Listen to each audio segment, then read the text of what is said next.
Assalamualaikum warahmatullahi wabarakatuh. Teman-teman, kita sekarang sudah memasuki part ke-12 dari novel yang berjudul Istri 100 Kilogram karya Ilyas Wan. Saya dari channel YouTube Bang Dana Tukang Buku mengucapkan selamat membaca. Tok tok tok. Pak Adam? Terdengar suara teriakan dari luar memanggil namaku. Wah, rasanya masih terlalu pagi untukku harus bangun. Badanku rasanya remuk. Mungkin karena aku baru sembuh dari sakit. Makanya aku merasakan pegal di seluruh tubuhku. Ini pasti karena aku terus tidur sepanjang hari. Saat aku membuka mata, hal pertama yang aku lihat adalah koper yang berada di dekat lemari. Deg, kosong. Artinya Ayu benar-benar pergi meninggalkan aku. Aku segera bangkit dari tempat tidur dan langsung berjalan ke arah luar. Pantas saja dari tadi tidak ada yang membukakan pintu. Ternyata Ayu sudah pergi. Klek. Maaf Pak Adam, kami mengganggu, ucap Mang Maman. Ternyata yang dari tadi memanggil namaku adalah Mang Maman dan istrinya Mbok Darmi. Mungkin mereka baru saja sampai, makanya tidak bisa masuk karena pintu terkunci. Iya, tidak apa-apa. Setelah mengatakan itu, aku langsung masuk lagi ke kamar. Setelah menutup pintu kamar, aku melihat sekeliling. Ternyata Ayu tidak main-main dengan ucapannya. Dia sudah pergi. Jika aku mencari dia, dia pasti akan merasa terbang dan merasa dibutuhkan. Untuk apa aku mencari orang yang sudah memutuskan untuk pergi dan dia pergi dengan Danis? Apakah aku juga harus menghubungi Danis untuk menanyakan keberadaan Ayu? Tapi tidak mungkin itu aku lakukan karena Danis tidak tahu jika Ayu lah yang sebenarnya istriku. Aku mengacak rambut frustrasi. Bagaimana jika kedua orang tua Ayu mencarinya? Apa yang harus aku katakan kepada mereka berdua? Bisa-bisa aku dipecat dari jabatan menantu dan dari jabatan sebagai direktur. Seharusnya Ayu berubah menjadi lebih baik, menjadi wanita seperti yang aku inginkan. Bukannya malah pergi meninggalkan masalah yang membuat kepalaku hampir pecah. Aku memutuskan untuk mandi membersihkan diri. Sebaiknya aku hari ini libur ke kantor. Aku akan pulang ke rumah mama untuk meminta pendapat atau saran. Biarlah nanti jika aku harus menanggung resiko dimarahi oleh mama dan papa. Setelah siap, aku menuju ke arah dapur. Aku akan sarapan terlebih dahulu. Sebelumnya aku sudah menghubungi Suci, sekretarisku, untuk mengatakan jika hari ini aku tidak akan masuk ke kantor dan menyuruhnya membatalkan semua pertemuan dengan klien. Aku tidak akan fokus bekerja jika sedang dalam mood tidak bagus. Saat akan makan, aku menemukan secari kertas yang mungkin sengaja ditinggalkan oleh Ayu untukku. Mas, aku pergi. Tidak lama, hanya 2 bulan. Kamu baik-baik ya. Jaga kesehatan dan juga marwahmu sebagai suami. Aku akan kembali dan aku harap kamu bersedia menungguku. Aku meremas kertas yang ditinggalkan Ayu untukku. Apa-apaan dia? 2 bulan tidak lama katanya. Padahal aku sudah merasa nyaman dengannya. Apa dia bodoh atau pura-pura bodoh? Seharusnya dia paham kemana arah kata-kataku semalam. Dan apa dia bilang tadi? Menjaga marwahmu sebagai suami. Apa dia tidak sadar jika marwahnya sebagai istri juga tidak ada? Dia pergi selama 2 bulan dengan laki-laki lain yang bukan muhrimnya. Itu namanya istri solehah. Selera makanku menguar entah kemana. Tiba-tiba perasaan kenyang yang kurasa. Mbak Darmi, aku pergi dulu. Mungkin akan menginap di rumah mama. Jadi tolong nanti pintunya dikunci saja. Titahku pada Mbok Darmi yang sedang mengepel lantai. Baik tuan. Aku segera melangkah keluar menuju mobil yang sudah berada di halaman rumah. Tujuanku sekarang adalah rumah mama. Aku harus ke sana untuk membicarakan hal ini pada mama dan papa. Agar nanti jika orang tuanya Ayu menanyakan keberadaan anaknya, mereka bisa menjawab hal yang sama. Setelah memarkirkan mobil di depan rumah mama, aku segera turun. Tujuan utamaku adalah dapur. Aku sangat lapar sekarang. Semenjak menikah dengan Ayu, sarapan menjadi wajib bagiku karena dia selalu memasakkan aku makanan yang lezat dan juga bergizi. "Ma, aku pulang," ucapku sedikit berteriak karena kulihat tidak ada orang satupun di dalam rumah. Padahal pintunya terbuka lebar. Seharusnya ada orang di sini. Surprise! Aku terkejut saat Mama dan Claudia menyambutku dengan hamburan kertas yang dipotong kecil-kecil. Persis seperti orang sedang merayakan ulang tahun, padahal hari ini bukanlah hari ulang tahunku. Mama tahu, kamu pasti akan ke sini, ucap Mama padaku dengan senyum lebar. Kamu kenapa di sini? Tanyaku pada Claudia. Mau buat kejutan, jawabnya sambil tersenyum. Maksudnya, kejutan apa? Tanyaku penasaran.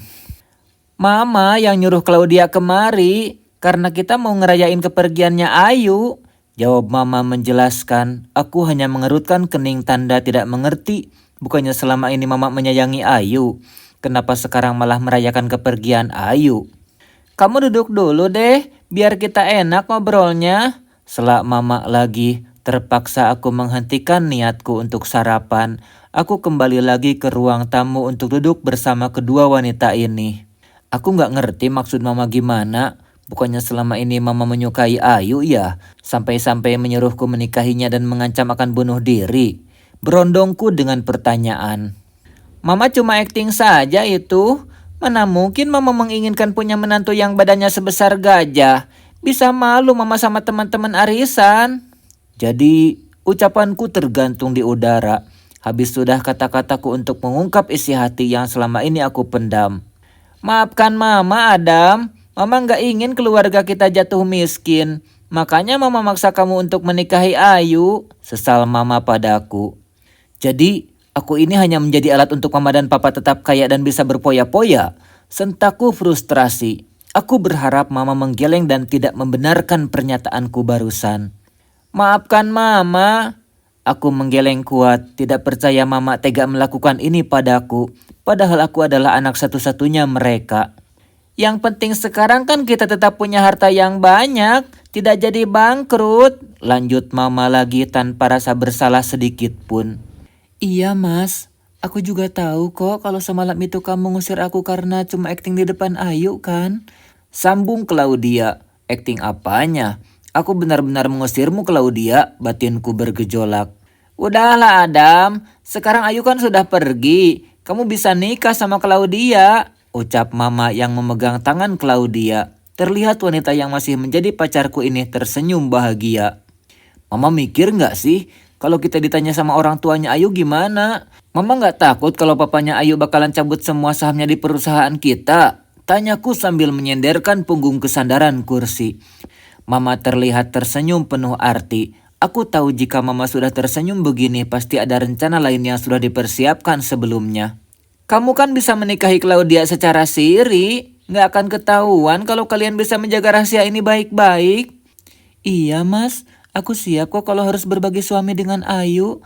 Lagian kamu kan gak pernah nyentuh dia, ucap Claudia yang membuat Mama terperangah. Pantesan pas Mama tanya ke Ayu udah isi apa belum dia selalu jawab belum. Mama juga gak sudi punya cucu dari rahim dia, cebik Mama. Mama beli kalung baru lagi, tanyaku saat melihat kalung baru yang dipakai oleh Mama. Padahal keuangan Papa belum stabil, dari mana Mama dapat uang buat beli kalung mahal? Oh ini hadiah yang diberikan oleh Ayu. Ada 2, satunya Mama kasih Claudia, kan dia calon mantu Mama. Jawab Mama sambil memegang kalungnya. Aku kembali melihat ke arah Claudia. Ternyata dia juga memakai kalung baru yang kutafsir harganya sangat mahal. Semakin kesini, semakin aku sangat merasa bersalah dengan Ayu. Entah mengapa rasanya aku menjadi lelaki yang sangat jahat. Kamu jangan diam saja. Gimana? Kapan kamu akan menikah dengan Claudia? Mama pengen nimang cucu. Kalau dari Ayu kayaknya nggak bakalan ada deh. Dia kan gemuk. Jadi kemungkinan dia untuk hamil itu kecil. Mama terus mengoceh dari tadi. Dulu memang aku sangat menginginkan menikah dengan Claudia. Tapi semakin kesini sikapnya semakin menjadi. Aku seperti tidak mengenalnya lagi. Aku lapar Ma, mau makan? Ujarku sambil bangun dari sofa dan ingin berjalan ke dapur. Mama gak masak, ucap Mama yang membuatku ingin menangis. Padahal cacing di perutku sudah meronta-ronta meminta makanan. Claudia, kamu masakin aku ya, aku lapar banget, ucapku melihat ke arah Claudia. Aku? Kamu mau makan apa? Aku masakin mie rebus aja ya.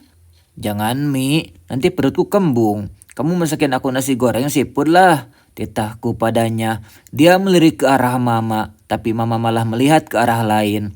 Aku tahu mama tidak akan mau masak karena selama ini yang masak selalu bibi.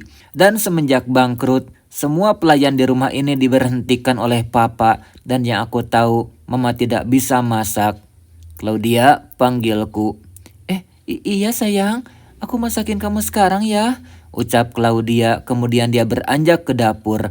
Aku kembali duduk di sofa sambil melihat-lihat ponsel. 15 menit menunggu, akhirnya Claudia datang dengan membawa satu piring nasi goreng. Aku langsung bangun dan duduk dengan tegak. Perutku sudah perih dari tadi. Segera aku menyambar piring yang ada di tangan Claudia dan menyuapi satu sendok nasi goreng ke dalam mulutku.